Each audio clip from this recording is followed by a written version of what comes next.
we are gonna have a little chat about self-worth. I'm gonna share some tips and some things that I've done to help me just build more confidence within myself and have a better relationship with myself. We have to have a sense of strong self-worth for us to enjoy our life.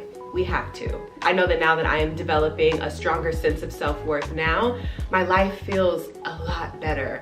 And I want that for everybody. So the first thing that we have to always remember, and I've spoken about this before, but here's a reminder, you don't have to prove your worth. You are already inherently worthy because you're alive, because you can be seen, because you're here, because you're breathing, you're worthy.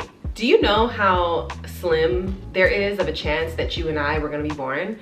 I think there were millions of sperm that were swimming to get to the egg, and we, you and me, we outswam everybody. We outswam everybody. We already won. We're already winners.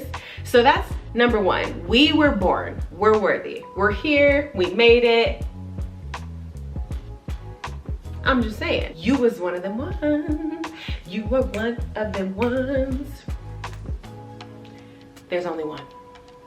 And we made it, baby. We made it, we made it, we made it. Bravo, bravo. So right off the bat, you should be so proud of yourself. There's nothing else that needs to be proven. We don't have to walk around doing things to show I'm worthy of you loving me. I'm worthy of you liking me. I'm worthy, I'm worthy, I'm worthy. I think I was like either a late teenager or early 20s when I learned that, and I never forgot it. I never forgot it. Whenever I feel down, I always think about that. Whenever I feel like I'm being a little too hard on myself or I'm questioning myself, I think about that. Like, girl, you exist. You were born. Remember that. It's just so easy to try to measure our worthiness by our careers or what we possess, like our material possessions, or experiences, or measuring like achievements, like what you've accomplished in life determines your worthiness. It's just, to me, it's all just icing on the cake. So we are already worthy, and then all these amazing things that happen are ice on the cake. But it's not tied to our worthiness. It's just because that's already there. Like, we're already worthy. It's just learning how to separate your productivity from your worthiness is huge. Once I learned how to do that, and honestly, it's still a work in progress, but learning how to do that really did change the game for me. It changed my relationship with myself because I started to develop a healthier relationship with myself. Instead of being just the critic that I always was, I started to be a little softer and give myself a little bit more grace. And life is just better that way. So regardless of circumstance, regardless of anything, I'm reminding you right here, right now, you're worthy. Another tip that I want to share that has definitely helped me improve my relationship with myself and develop a stronger sense of self-worth is doing what I said I was going to do for myself. Think about all the commitments that we keep with other people. Think about the commitment you keep with, let's say you work for a company, the commitment you keep showing up every day, committing to your schedule. Let's say somebody asks you for a favor, or you showing up to these events that people invite you to, or you're supporting people. Those are commitments that we just naturally keep. If it's for somebody else, we do it. But what about the commitments you make to yourself? Are you keeping those? Are you showing yourself that you are worth your commitment just as much as you commit to doing what you say you're going to do for other people? Are you showing yourself that you're worth it? Are you building that self-trust with yourself? Those are questions I ask myself. Like, am I keeping my commitments to myself? I said I want to do X, Y, and Z. Am I actually doing it? Why am I not keeping my commitments to myself? This is a way to help build that self-trust and build your self-worth, because you're showing yourself you're worth it when you do commit to something you said you were going to do. Like, if I said I'm going to bed at 11, I'm going to bed at 11. That's a commitment. I'm worth the commitment. If I said I'm going to go walk 2 miles today, I'm going to go walk 2 miles today. That's a commitment that I want to keep.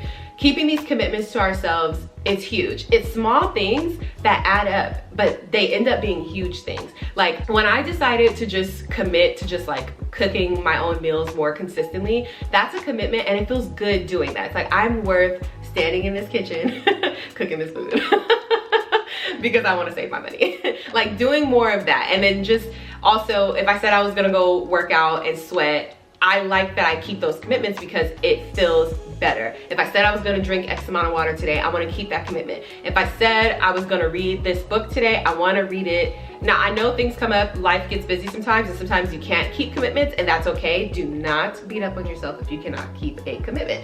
I'm just saying, practicing trying to keep more commitments to yourself, doing the things you said you were gonna do, instead of just being like, oh, I'm too lazy to do it. Just try to do it, and start small. Do one thing at a time, okay? Don't try to commit to like a list of 25 things, and then you don't keep any of them because you get overwhelmed. Start with one thing. This week, decide that you want to do one thing this week and commit to it, and then build on that over time. And before you know it, your self-trust and your self-worth will improve because you're showing yourself that you're worth your commitments and you're worth your time and that you're worth your discipline. Because it definitely takes discipline to keep commitments to yourself. I don't know why, I don't, but it does.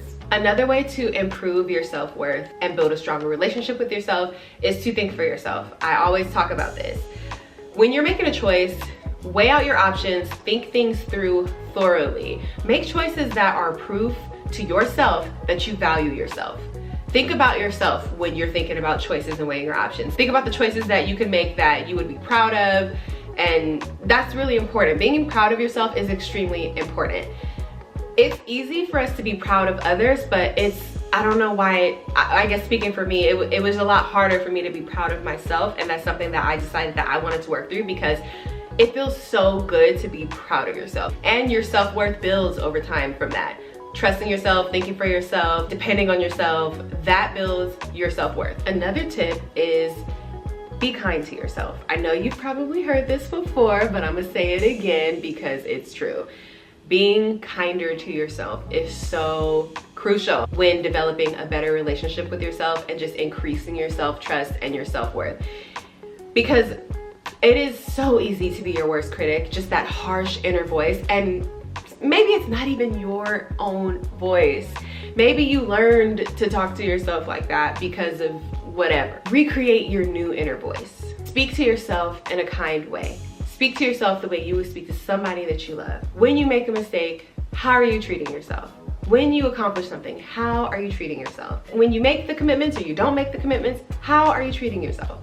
It's so crucial to start treating yourself better and just being kind and having grace, because not only will you improve your relationship with yourself, but it extends outward to others. Like, you will have a better relationship with other people because how you treat yourself is how you ultimately treat other people. So not only will your relationship with yourself improve, but all the relationships in your life will improve just from you being kinder to yourself. It's a habit that you do want to build because it's only going to benefit you. Another way to help improve your self-worth is to read books that remind you of your value and your inner power. I cannot stress this enough. If you don't like to read, listen to it as an audio, but get the information. Find a way to get the information.